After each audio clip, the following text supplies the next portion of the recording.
A profound philosopher and author, Ken Keyes, stated, "Everyone and everything around you is your teacher."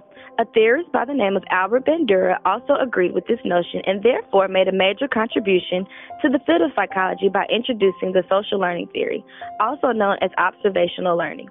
The social learning theory is defined as learning new responses by observing the behavior of other people. Specifically, the social learning theory stresses the importance of a family's influence on a child because of the socialization that they introduce, such as cultural norms, social rules, and regulations. Furthermore, the parent-child relationship is very indicative of socialization by providing value systems that affect their choice and behavior.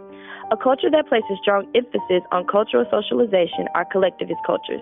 Through parent-child relationships, modeling, and observation, children's development is heavily influenced by society and culture. Cultural collectivism can be described in terms of social behavior characteristics of the people of collective societies.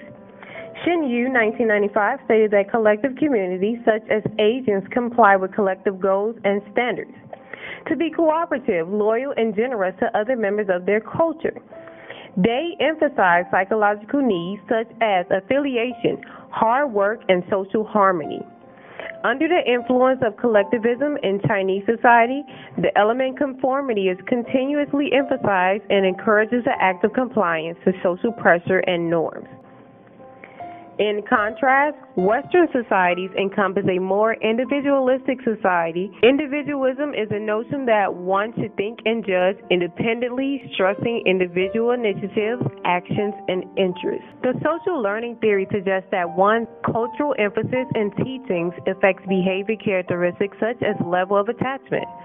More importantly, a social learning analysis provides a systematic means for identifying situational and personal factors that may account for differences in behavior. For example, collective mothers tend to endorse authoritarian parenting styles more often than individualistic mothers. In a study by researchers Rudy and Grisek in 2006 on a relationship between parental physical aggression and their children externalizing problem behavior, revealed that in most Chinese families, there is a greater tendency to respond physically to boys than to girls. This is because boys are expected to carry the family name, resulting in higher expectations and stricter demands being placed on them. Thus, through social learning, Chinese boys are more likely than girls to perceive physical discipline as acceptable. Hence, numerous studies have shown that people from collective cultures are more susceptible to social influence and more tolerant to inconsistency and more likely to hold a flexible self-concept than people from individualistic cultures. Social learning theory developed by Albert Bandura proposes that humans learn from their environment through imitation and observation of others. Social learning theory stresses the importance of family relationship influence on a child. Due to an introduction of social rules and cultural customs, Asians often place a huge emphasis on cultural socialization, which strongly influences Asian children in their development. There was not enough evidence to support one specific subset of Asians. Therefore, we extracted literature focusing on multiple Asian cultures in relation to the social learning theory, and we found a common theme present in each: collectivism. Due to the collectivist nature of Asian culture, specifically that of the Chinese, there is a pressure to conform to social norms. Compliant with the idea of social learning theory, Chinese attachment within relationships is influenced by culture. Within romantic relationships, the Chinese normally expressed a romantic attachment avoidance style, which was found to be based on maternal attachment. It was shown that mothers within collectivist cultures, like that of the Chinese, tend to have an authoritarian parenting style.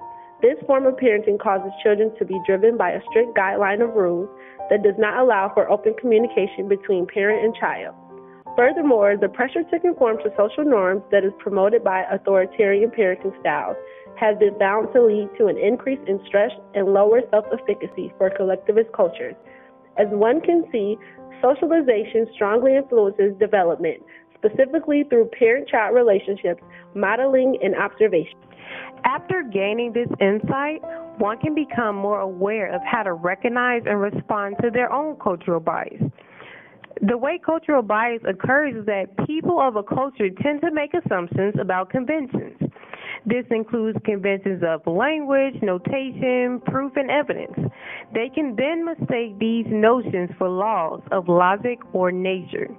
For example, Japanese do not place an X in the checkbox to indicate acceptance. This indicates refusal. Thus, in relation to social learning, one must first be aware social learning occurs differently in collective cultures than in individualistic cultures. Also become aware of which biases may be just a stereotype of another culture, and realize that the way in which you behave and think is a product of social learning from your environment, but this does not mean that your culture is more superior than others. Another example is with African American culture. Within the African American culture, there are guidelines or rules that determine certain behaviors. The Black church is often a sanctuary for African Americans and produces those guidelines or rules in which we live by. Discussing taboo topics within the African American community is often shunned to prevent the exposure of our business to the dominant society. For example, being a gay African American male is not acceptable. Black men are socialized to be masculine, strong, and to be the provider for their families. While this is the case, there are gay Black men whom are forced to hide their sexuality and falsely portray a heterosexual lifestyle. Thus, it is shown that socialization plays a huge role in the behavior of all cultures. This multicultural project allowed individuals who were raised in an individualistic society to connect psychology to another worldview, such as those who were raised in a collectivist environment. It is gathered from this assignment that we learn at different capacities and are products of the morals and ethics that our environment emphasizes. Therefore, when we encounter those from other cultures, we should be mindful of this notion of social learning and take heed to the ways of other cultural groups. This should be applied in multiple settings, such as academic settings, social settings, and job settings as well.